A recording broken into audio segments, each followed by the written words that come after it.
I'm going to read a little bit from here because I didn't prepare very well for this. But anyways, I have very fond memories of my first computer. This is it right here. This was before Mac and PC and all that kind of stuff. I saved up all summer working as a grocery clerk to buy this. And little did I know, it was the beginning of my design career.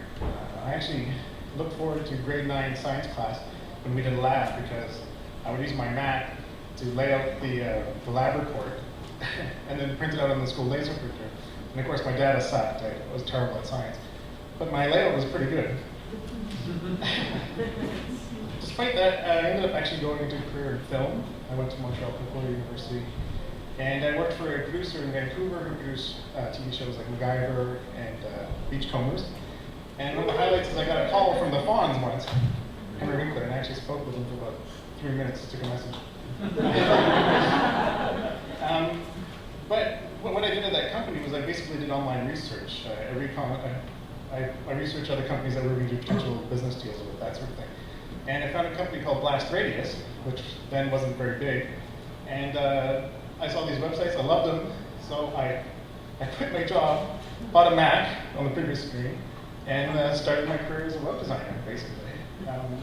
So it's been about 11 years since then. I've designed literally over hundreds of websites, and in that time I've learned a thing or two about web design.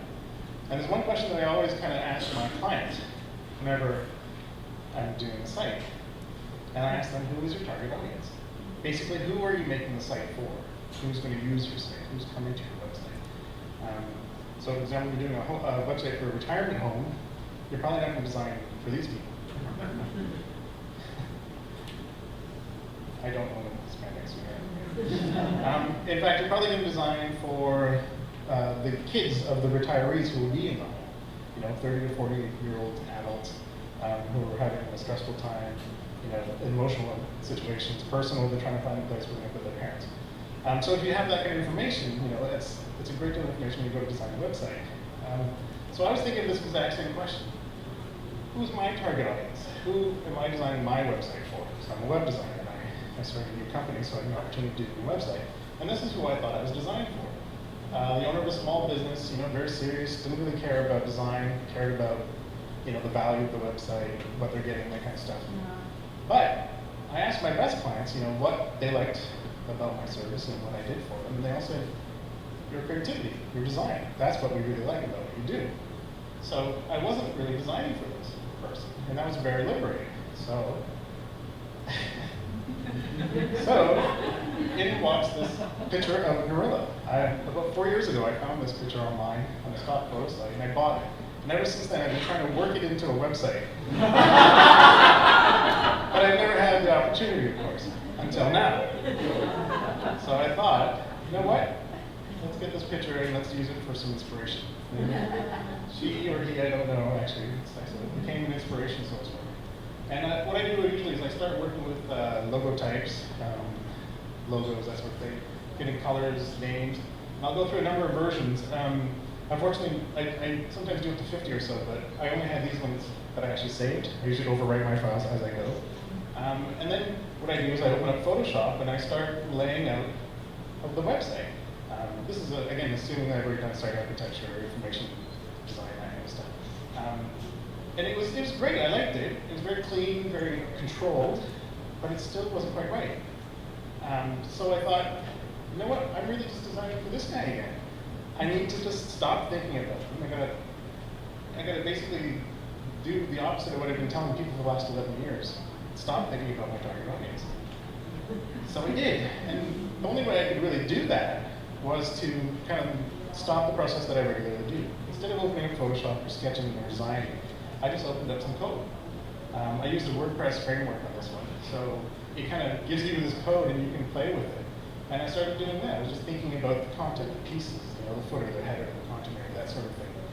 And then, I didn't open up Photoshop yet. I actually went to my CSS editor, CSS, cascading style sheets. I won't get into the movie talk here, but basically you control the aspects of the HTML, the stuff on the previous page. So again, I wasn't thinking design necessarily, or aesthetic, visual design. I'm just thinking about moving things around, fonts, sizes, layout. And then, finally, I started opening up Photoshop and I just started playing around. I started using these brushes that some of them I created myself, that sort of thing. And I just played with it. And the whole process literally took about 4 hours, whereas the other site took me maybe 20 hours to work with. So it was very, very liberating. And the result is this, which hopefully you think is nice. If you don't tell me. This is the homepage of my website. So by coming up with a design process that was completely different, I ended up with a site that I was pretty proud of. And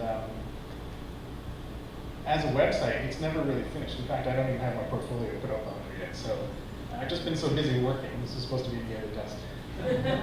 I don't actually have a desk. I have a laptop and I set up wherever. I go to the Queen Street Commons.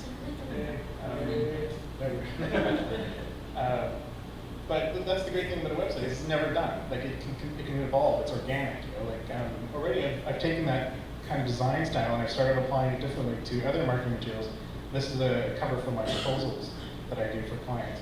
And I've kind of added something new, and now I'm probably going to take this and go back to the website and sort of just continue developing it. And that's my presentation. So if anyone would ever like to talk about design or that sort of stuff, I'm always open and willing to go for coffee. And you can email me. My information you can probably get from Peter, if not from his website. So thank you very much.